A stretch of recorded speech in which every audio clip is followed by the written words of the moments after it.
Raptor fans, we are talking about your civil war, the RJ versus OG trade, but we got to start with Scottie Barnes, who went down yesterday with what looked like an ankle injury. Time of the taping, we don't really know all the details, but I think it's safe to say we're not going to expect to see him in the lineup for a little bit. Tough to see him go down because he was playing very, very well. It really feels like the gods are trying to send a message. I'm hurt, dog. I'm hurt. Shout out Ed Reed. This is Basketball Island. Hein, Hambone, Wes, Fab. And yeah, the Fab is hurt. I think we're all a little hurt because Scottie's playing awesome. And it was fun. We talked about the lose, but make it fun. And Scottie was making those losses fun.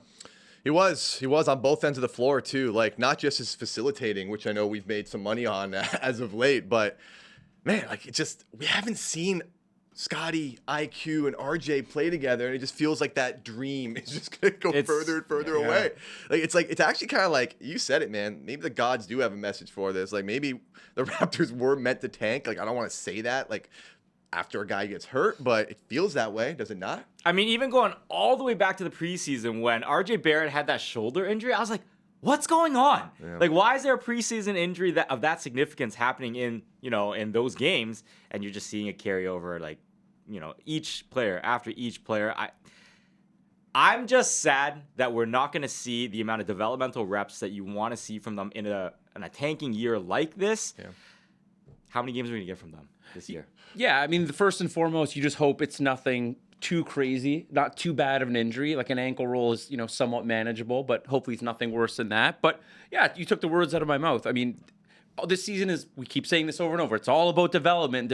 Well, now your best player is not going to be on the court for a while, and he's not going to play with the other guys he needs to build chemistry with. It's a weird needle to thread, right? Yeah. Like, because on the one hand, if he does play with RJ and Quickley, Raptors probably win more games than they should, especially down the stretch when the schedule gets easier. But now, like you're most likely, is it time? Games. Do we need to back off? Is this ISO ball? You've been pretty frustrated about the Raptors fans and their lack of embracing of the tank. It's a lack of long-term thinking is what gets me going. So obviously a couple wins against a flawed Miami team, a flawed Indiana team, which we'll talk about later. Like those are nice, but they don't mean anything down the stretch. Like we were at the OKC game. We saw what happened. OKC's been rebuilding for years. They got to that point, homegrown talent, to get to that point now where they're just dusting teams by 30. Number one in the West. Like, what do we want as Raptors fans, as people who support the franchise? Like, what do we want? Can I be fake commenter? No, you're going to say you're not a Raptors fan? I'm going to be fake commenter being, tanking doesn't work all the time. Giving this example and cherry-picking example here. To the people in the comments, yes, we know tanking doesn't always work, but in order to get a superstar, this is the best way to go about doing it. This is the debate that I have. This is important to distinguish between what type of fan are you. Do you care about winning championships, or do you want your team to win 45 games every season in perpetuity? There are two very different type of asks. If you want to get to that championship level, unless you're like us who've been there from literally 1995 watching this thing get built up, you have to eat a lot of, doggy poo-poo to get there, all right? That's how it goes, all right? You eat pieces of You're in big trouble, though, pal. I eat pieces of you for breakfast. You eat pieces of for breakfast? No. So you just said man. Okay, it's not that easy. It's not that easy to make a championship level team come out of nothing, right? Or you can just complain, oh, but I want to get into play-in. I want to be at the Chicago Bulls every year. There's a difference. So we were talking about it yesterday at the broadcast. This is for we're taping this on a Tuesday, so this is coming after the loss to the Knicks. There's no real handbook on how to tank, right? There's no real handbook on how to become a contender. There are two different ways. There's one way where you can get it through the draft, which is where I believe the Raptors should go in that direction. Or there's the way that Masai did it the last time around the Raptors won a title, whereas you're good for a while, you see what you have, you take cracks at it, and then you make a big move that puts you over the top. But has anybody else really been able to do that successfully? Not really. Maybe the Celtics with Drew Holiday. I mean, you know what? No, man, but the I hate Celtics thing was built through the draft, though, because it was built through Tatum. They did both. Yeah, they did both. There's clearly no right or wrong way, no formula for tanking. You can play the what about game. You could say, well, look, the Pistons, it hasn't worked out for them. Well, it's worked out for the Spurs. Yeah. It's worked out for the Magic and OKC. They've gotten studs in the draft from bottoming out. But the important thing is that this Raptors team is clearly full of holes. They need to raise their ceiling, talent-wise. How do you do that? You have to get a good draft pick. That's the only viable way to significantly raise your ceiling. And even the Kawhi circumstance coming into is he ever going to play a game for Toronto? Is he going to be out there more than 10 games this season? There was so much risk that went into that maneuver. It's not just like, oh, Raptors were in a position of, power. They successfully made a trade. Spurs had to get rid of him because they couldn't have him on their roster, and the Raptors were willing to take on that risk. All of this comes at a cost. None of this free. Did Zaza Pachulia win the Raptors championship by injuring Kawhi against Oddly Golden enough, State? that was a true litmus test of like Raptor fans and ball IQ, because it's like the DeRozan fanboys. There was a group of them that were mad about the trade. Then the people who like know ball were like, oh, like now we can win a title where we couldn't before. One thing I will say though about and this is not an attack on the comments. We love the community. We love the discussion. But a lot of people being like, well, look at Miami. How come Miami never has to tank? Because they live in Miami and people want to go to Miami. You live in LA. People want to go to LA. We love Toronto. Toronto's a great city.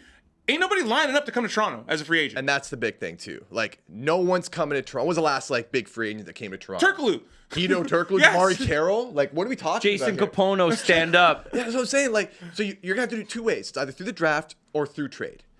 Teams are smarter now. Yeah. Teams are a lot smarter. Like, the cap is a lot harder to kind of like work around. The machinations are a lot more complicated than they were in the past.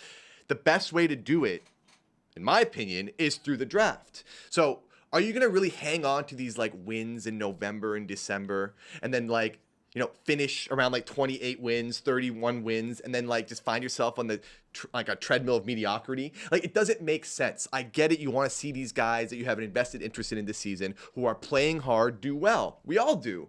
But what's happening right now, the way the Raptors are losing games and losing fun, is what matters most. Make sure you put yourself in position where you're finishing top 6, top 5 in the draft. And yes, I understand that the lottery is a lottery. We're not guaranteed what position the Raptors face. Like, Pistons finished bottom 4 last year and ended up with the 5th pick. Like, it happens, but you need to put yourself in that situation to give you the best odds to get that next guy. Yeah, you just do. To your point, the wins against Indy and Miami are fun, but there's levels to this. You play OKC, you get bodied. Yeah. You play Dallas, scrappy game, but you lose. You lose to the Knicks.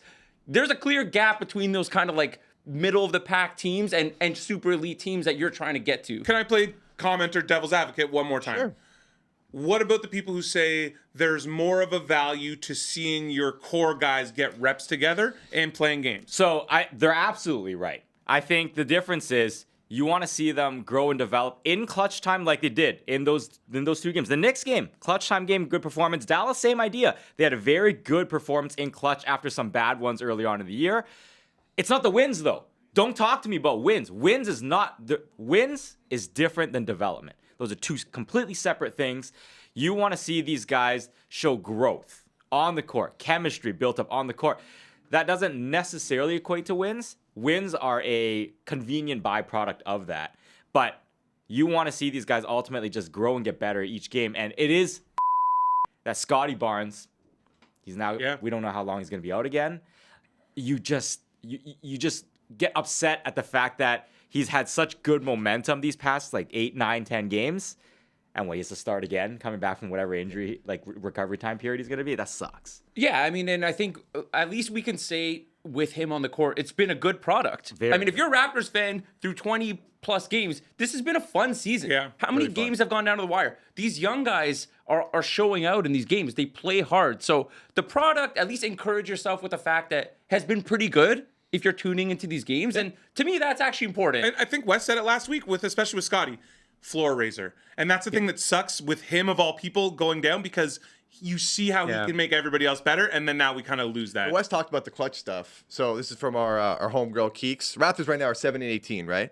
The Raptors have either led or been within 7 points in the fourth quarter in 16 of their 18 games this season. That's pretty crazy. And let's just whisper it because Losses. But FanDuel's listening. Keep in gaming against the Raptors. Keep doing it. We made money last night again with the Knicks. Keep in gaming against the Raptors. While we're still in the Knicks, I just have to. Sorry, Karl Anthony Towns. You're up 2. You hit that 3. You're popping your jersey. Oh, yeah. out. We win in New York, buddy. You shot 37% in the West Finals last year. Yeah, but you're 4 games above 500 or when- something like that. But when you're me and Wes, who are you, bro? When you're me Who and are Wes, you? and you had Knicks minus 2.5, we love to see that jersey pop like No, that. man, Thank that you, was- Cat. that was- that I was- think I even texted a meow to the cat just because that's how fired up I was. That was vomit in my mouth type stuff coming from that guy, Very man. heroic. Even like there was some weird stuff in that game. No, like, Knicks- but Jalen Brunson holding that. Yeah, for so I'm like, long. dude, it's been 10 seconds. Yes. Like, what's going on? Is there like some internal I like that beef they were going on? that. I think they probably wanted to win that game for OG because, like, you know what? This is a trade. These are old teammates. Good job, Knicks. You beat the Raptors without Hey, man. Scottie Barnes by 4. Celtics in 5. Have fun in the playoffs. Fab, what's the one thing we always say we want? Honest actors. The Knicks Yeah. cared, Yeah, they did. and they won that Yeah. game. So credit to the they Knicks. weren't winning the game for OG. They were doing it for James Dolan. Suing the Raptors. Oh yeah, there's that too. Yeah. That's why. The lawsuit that would like didn't even interfere with making a trade, which But now at the same time, though, don't you want to when you're going up against your own teammates? Don't you want to just really? Don't you want to beat them? You want to beat those guys. It's Of course. so now the undercard is done. Let's get to the main event because that Knicks game yesterday gives us a chance to revisit the RJ and Quickley for OG trade. Now, don't forget about Precious Achua. Yeah, if also hey, in man, that a couple game. hit big block yeah, yesterday. yeah. Press was okay. Yep. RJ, and this is the RJ story that I feel like we repeat week after week. He looked good offensively, but then at the same time was lost defensively. And a lot of Raptor fans are revisiting that. Hambone, I feel like you have a lot to say. You can take the floor here. ISO ball. ISO ball again. We need an ISO ball animation just to set this up. A lot of passionate debates on the RJ Barrett subject. I've been labeled emotional for my takes. I disagree with that. I think it's actually incredibly calculated. There's a reason the Knicks traded 2 players for OG Anunoby. There's a reason for it, right? OG Anunoby's a guy, if healthy, and obviously that's a big if with him, that Game 7 of the finals, last 6 minutes of the game, he gives you amazing two-way play. The fact that he can shoot the 3 and open 3 and he can defend your best player and you're not going to worry about him defensively. That's not the case with RJ Barrett. It's just not. Like, and again, offensively against flawed teams, he's been awesome. Like, he's been torching people from at home. That's great. Playmaking's leveled up as well. That's nice as well. But he cannot defend. He just can't. And I get it. I'm not gonna say explore the space, but like the season, like this is what you want to see what he has. Throw him in there, give him a chance to fail, give him a chance to succeed. And I think we've seen both this season, both failure and like it's just the defense for me, man. There's a reason New York made that trade. You want guys like OG, and you're willing to not have guys like RJ because he cannot shoot consistently on catch and shoot threes yet. Again, we'll see if that changes. But he also cannot defend. Let me ask one question. Based off of what you thought of RJ before the trade, this is a 2-pronged question. Based off of what we thought of RJ before the trade versus what you've seen now, I, for one, think RJ is better than what I thought they were getting when the trade was happening. Agreed. Of course. And then my next, I'll go to the second phase of this for everybody. Given the OG contract now and the OG injury history, we saw it in the Pacers series. Who won this trade? I still think the Knicks won the trade. It's incomplete. It is incomplete. How can we give a final grade?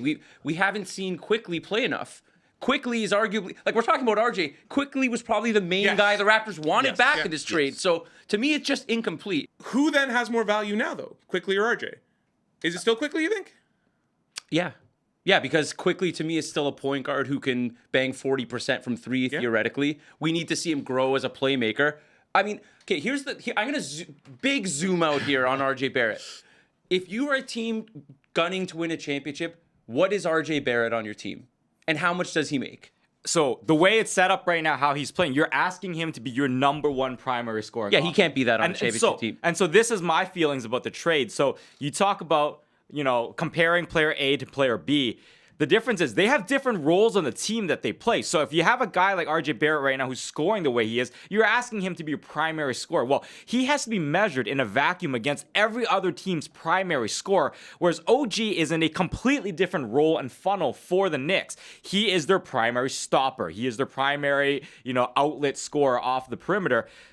You don't have 5 primary scorers on a starting closing lineup. You have different guys in different roles who are supposed to excel what they do. New York doesn't need 5 primary scorers on their roster to win a championship. OG's a perfect fit for the fact that they have they had Julius Randle and they had Jalen Brunson. They already had 2 primary scorers, and then Randle shipped off.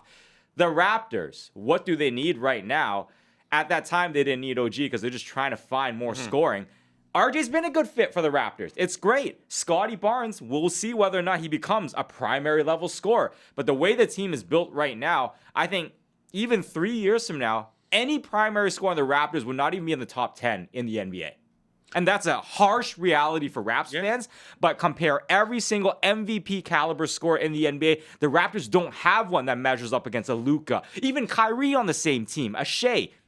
So you're asking RJ to be mono against those guys. RJ's going to lose that battle. Understand what you're saying. Like I instinctively answer the question with Knicks. I just think that you're trading for dudes who can be that guy, a guy you rely on in important playoff games.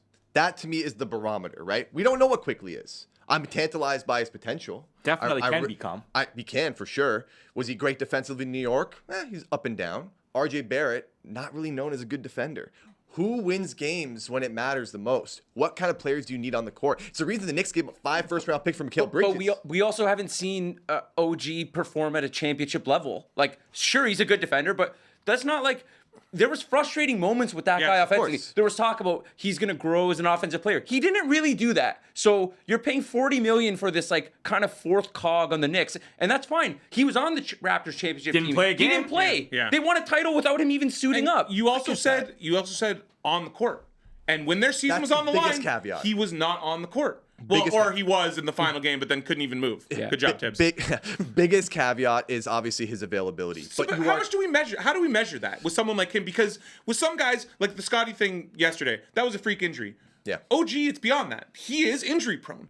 That's there's something. You're wrong. waiting for it to happen. He's been healthy this year. Good for him. I'm happy for him. So but then how can you say then that's I don't necessarily think that the Raptors won the trade, but I can understand people saying, well, the Raptors clearly won the trade because OG's still that guy who always gets hurt, and now you gave him all that money. The Raptors traded for a couple of, well, I guess they see in their mind like tantalizing potential, whereas the Knicks, I think, traded for a sure thing from a positional perspective. Yeah. Now, again, it's lack of clarity on whether OG plays in those games. He didn't make it through the playoffs last year for the Knicks either, although, to your point, Tibbs, like, please relax yourself.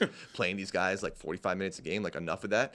But to me, I think OG Anunoby fits the prototype of a player you need to win the title. You're right. Yes, he you're didn't right. happen to be on the Raptors championship run. Okay, cool. That didn't happen. The Raptors were loaded anyway, like across the board. And yet, you think he wouldn't have helped that team? Like the Raptors were playing Jody Meeks at times. I'm just saying, you don't have a track record on OG going to the finals or the conference finals. Like he was on that team with Van Vliet. He hit that three against Boston in the bubble. Amazing three. So there's no track record of OG being some like excellent playoff player. Yeah, but the central question you ask is who's won the trade right now? And the reason why it's incomplete is because the Raptors were looking to get these 2 players because of the potential. We haven't even seen these guys on the court, so we don't even know what their potential is. So OG, I think, is a known entity. That's what it is. And the Knicks needed a known entity at this stage and where their team's development is. The Raptors, 3 to 4 years from now, like you said, will very likely have the best player in this trade. But what type of role are you asking of those 2 players to excel in? Comparing those people in that funnel against the best in the league at that role, OG, very likely in his role, will remain the best in his funnel compared to IQ and RJ against primary scorer, the best point guards in the league. It's going to be tough for RJ and IQ to get to the level that OG is relative to best 2-way players in the league. I like defense, man. Like I like defense. Defense wins. It just does, right? Again, I appreciate the swings on both these guys. I do. The Raptors were in a position where they needed talent. They needed a talent upgrade. Last year was bad. Last year was ugly. Even down the stretch of the season for the Raptors, like there weren't any viable prospects other than Grady Dick that you're actually giving time to, right? Like it was not great. You needed a swing on talent. I appreciate that. But as of now, like, man, we're going to watch the Knicks probably get to the conference finals this year, right? OG will be a piece to that. Well, here's another element of this is that RJ and Quickley aren't even that cheap.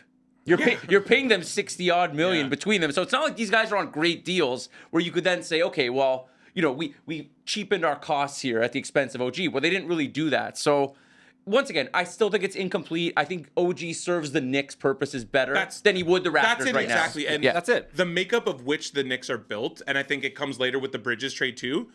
It's like Boston is who we're aiming for. They're gonna beat us with wings. Well, we have two of the best wing defenders right now, and I love the way that they've built that team. Makes perfect sense. Time will tell. My instinct was Knicks won the trade only because I can see early dividends from them. Look, there's a world where we look back at this in 5 years from now, and everybody won. The Knicks in the immediate future, they paid off, and then the Raptors at the end of it in 5 years, they have the two highest potential players showing out. My only argument as to, and I don't think the Raps won the trade. I think the only argument you can make is we've gotten a lot more than we expected from RJ when that trade was made. Yes. So that's a win. Now, those in the comment section, take a break from bashing Hambone and his RJ takes and let us know what you think. Who won the trade? Raptors and Knicks. And on that note, let's keep talking trade or trade rumors because right before we started taping, we got it. Are we calling them Shams bombs or no? Because there's no more Woj bombs. So what do we got? I don't know. Whatever. I'm sure there's something other. We'll figure it out. So Jimmy Butler, if the Heat are apparently open to trading Jimmy Butler, and 3 teams mentioned: the Mavs, the Warriors, the Rockets. I think all of us. Do all of us have Ime futures now? We do. I would love the Rockets, and I think they have the pieces to get that done. We talked last week and 2 weeks ago about how Jabari Smith might be the odd man out there. That's a great piece.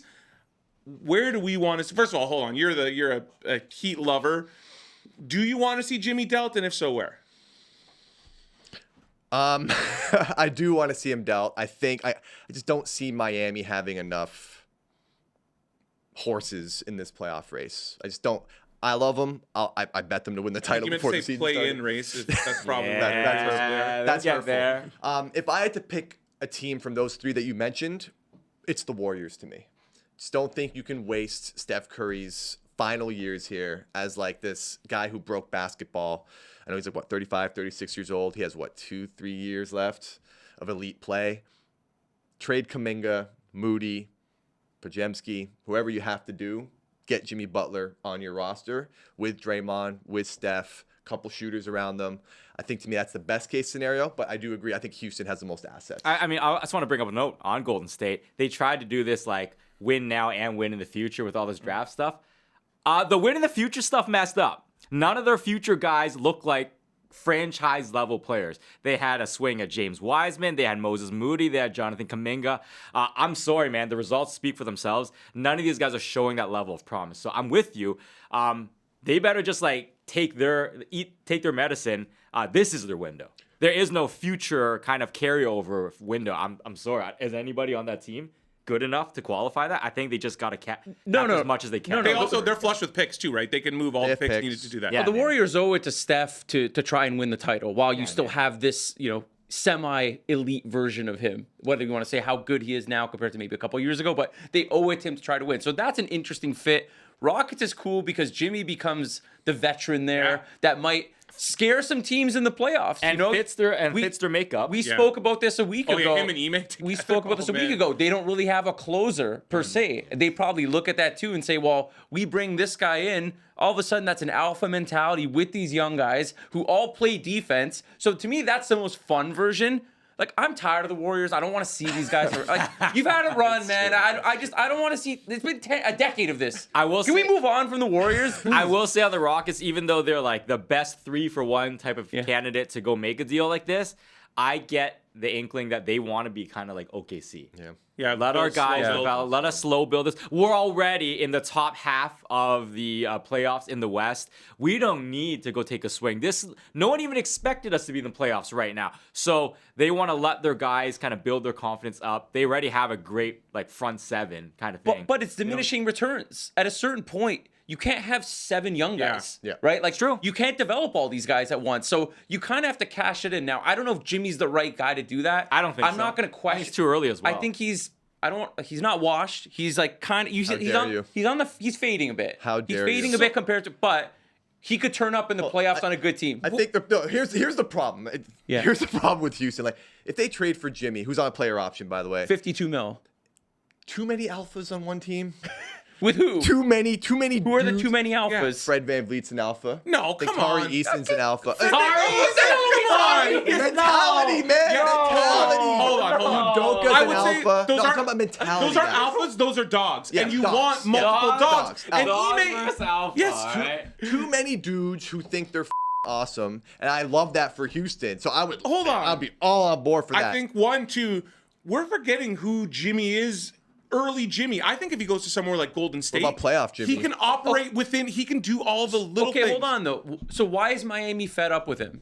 I think Like, it's why do they not want to pay him, and why are they trying to trade him? because Well, It's- heat culture. He's a winner. I think Jimmy wears people out. Yeah. As a person. Sure. Well, and I think Riley was right. He's like, you want the bag, you play 50 games. Yeah. Like, I think you need to be available. At this point in his career, I think he needs another guy to shoulder the scoring load. So what about Dallas? Yeah. Because Dallas is that was a title team last year.